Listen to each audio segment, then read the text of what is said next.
সমাজ তো সমাজে সমস্যার শেষ থাকে না, সমাধান করলে আর একটা সমস্যা চলে আসে, এটাই স্বাভাবিক। এখানে আমাদের এই যে এই পাশে যে ভাই ইনি বলছেন যে অনেকগুলো কথা, বিশেষত যানজট নিয়ে। আমি নিজেই প্রথম দিন এসে যানজটে বসে আমি বললাম কি এ তো কোনো শহরের অবস্থা না।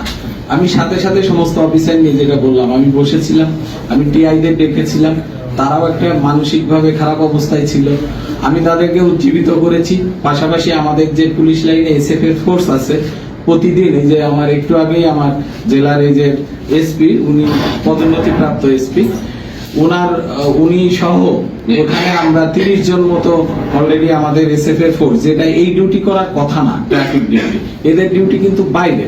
আমি এখানে বলেছি আগে যানজট, আগে যেটা প্রথমে সমস্যা, সে সমস্যার সমাধান করতে হবে।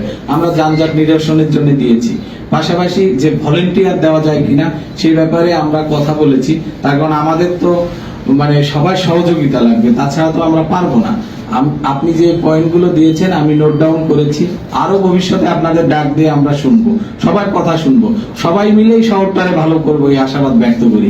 এবং আমি প্রথমেই বলেছি যে ট্রাফিকের অমুক স্লিপ তমুক স্লিপ, এই কোড নাম্বার ওই কোডিং নাম্বার আপনি শুনে দেখতে পারেন। আমি কালকেই এটা নিয়ে বলেছি যে এখানে কোনো ওই কোড আনকোড চলবে না, যে তুমি কোড দিয়ে টাকা নিবা আর ওই সিএনজি অটো চলবে। এক্ষেত্রে আপনাদেরও মানে সহযোগিতা লাগবে, আপনাদের ভিতর থেকেও যেন কারো ওই 10টা সিএনজি 10টা অটো আছে এগুলো নিয়ে তদবিরটা করবেন না প্লিজ, তাহলে আমি কিন্তু কাজ করতে পারবো না। তালিকা প্রকাশ করলে উনি লজ্জিত হবে, কারো সম্মান নিয়ে আমরা খেলতে আসিনি এখানে।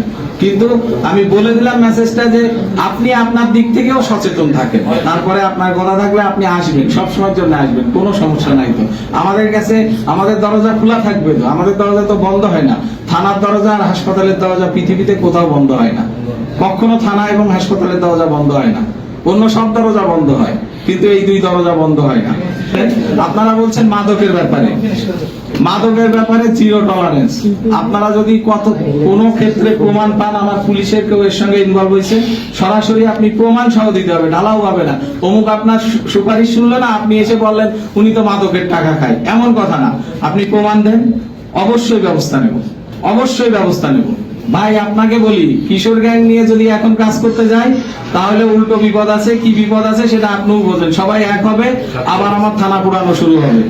মামলার বিষয়ে সর্বশেষ আরেকটা বিষয়, এখানে আপনারা যেটা বলছেন যে মামলা, সাংবাদিক ভাইয়ের নামে মামলা হচ্ছে, মামলা করতেই পারে, যে কেউ বাদী হয়ে মামলা করতে পারে, কিন্তু মামলা করা মানেই তো এই না যে তার জেল হাজত হয়ে যাচ্ছে বা সে অভিযুক্ত হয়ে যাচ্ছে। মামলাটা হলো প্রাথমিক পর্যায়ে, সে তার মনের অভিযোগটা প্রদান করলো, এরপরে আমরা পুলিশ আমরা ওইটা তদন্ত করব, তাকে তদন্ত করে যদি তার বিরুদ্ধে অভিযোগ পাই তাহলে সে অভিযোগপত্র হবে, আর যদি তার বিরুদ্ধে অভিযোগ না পাওয়া যায় অবশ্যই তাকে হয়রানি করা হবে না, মামলা থেকে বাদ দেওয়া হবে। এবং গ্রেফতারও আমরা করব না, আমরা তদন্ত না করে কাউকে হয়তো গ্রেফতার করবে না পুলিশ।